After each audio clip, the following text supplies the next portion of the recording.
आज कक्षा 9 के लिए सर्वोदय साइंस कॉलेज से बच्चों के लिए अनुवाद दिया जा रहा है। ज़रा ध्यान से बेटा देखें।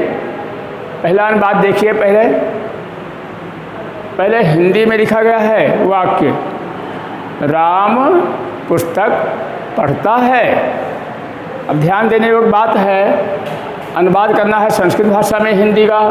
तो राम पुस्तक पढ़ता है, राम एक वचन है, पुस्तक के बाद में पढ़ता है लिखा गया है, पठ धातु है। अब ये देखना है लकार कौन सा है। लकार है लट लकार। पुरुष में कौन सा है? ना तुम राम हो ना मैं, राम कोई और है, अन्य पुरुष का है, अर्थात प्रथम पुरुष का ये शब्द रूप है एक वचन में। यहाँ पढ़ता है भी एक वचन, तो हो जाएगा रामः रामो रामा। राम अकेला है इसलिए रामः पुस्तकम पठति, पुस्तक को पढ़ता है। पुस्तकम पुस्तके पुस्तकानि, द्वितीय विभक्ति का एक वचन, पठति। अब सूत्र आप जानते हैं, साहति तोतः ते अंति। यहाँ ति आया है इसलिए पठ में ति जोड़ देना मात्र एक वचन के लिए। रामः पुस्तकम पठति। तो वर्तमान का लट लकार प्रथम पुरुष एक वचन का रूप चल रहा है यहाँ बेटा। दूसरे में देखेंगे, वे दोनों विद्यालय जाते हैं, ये भी लट लकार है आवे, हूँ आवे, हो आवे, ये सब लट लकार की प्रक्रिया है। वे दोनों द्विवचन है, देख लें, विद्यालय जाते हैं, तो जाते हैं में बहुवचन हो रहा है द्विवचन का। वह दोनों, आप जानते हैं संस्कृत में ही 3 वचन होते हैं और सभी भाषाओं में लगभग 2 ही हैं। वह दोनों क्या हो जाएगा?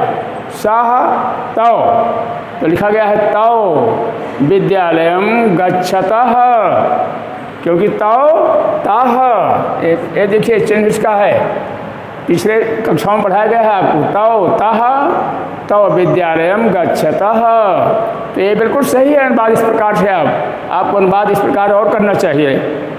फिर तीसरा नंबर देखेंगे, तुम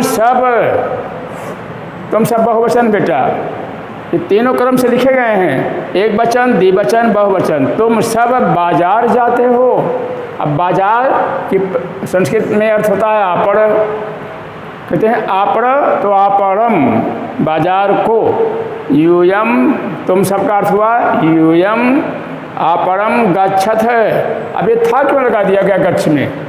क्योंकि यूयम था, सूत्र है त्वम सी जुवाम थह यूयम था। तो देखिए मिलान किया आपने ना, तो यूयम पर था लग गया। यूयम तुम सब आपड़म बाजार गच्छत जाते हो।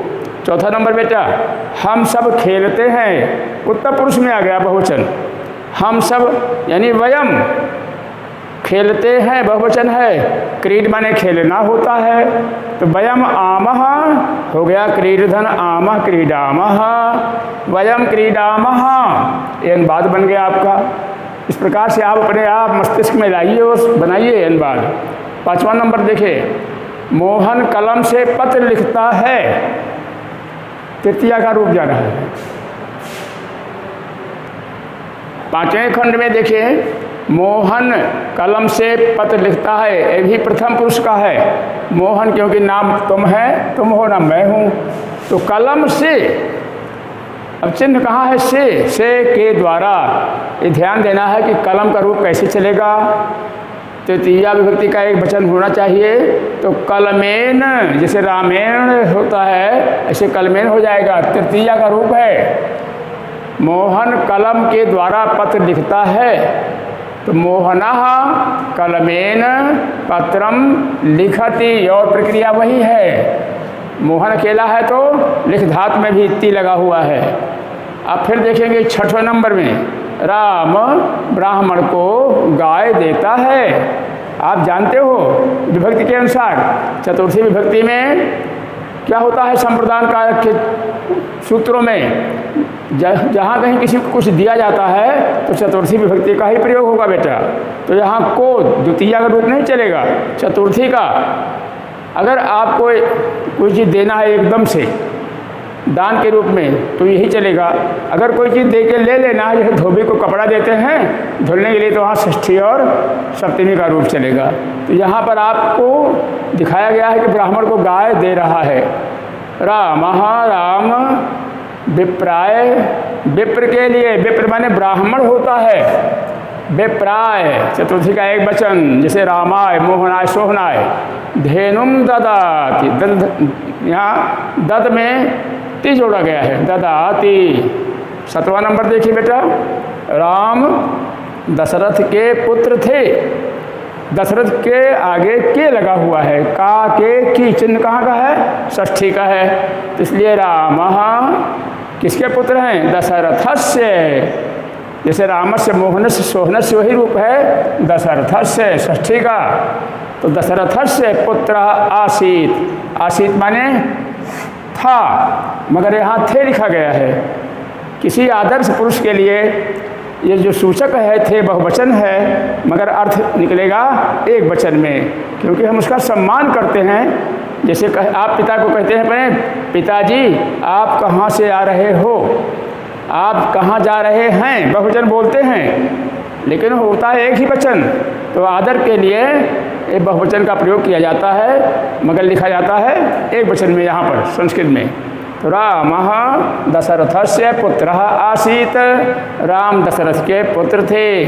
और अंतिम देखेंगे पद, वृक्ष से पत्ते गिरते हैं, यहाँ पंचमी विभक्ति का रूप चल रहा है। षष्ठी का चला, पंचमी चतुर्थी, इस प्रकार से तृतीया सबका रूप चल रहा है बेटा। तो यहाँ पत्राणि बहुवचन है, वृक्षात एक वचन पंचमी का। तो वृक्ष माने पेड़ से पत्ते गिरते हैं। अब यहाँ से लगा हुआ है बेटा, यहाँ संबंध टूट चुका है, इसलिए पंचमी का रूप आया है।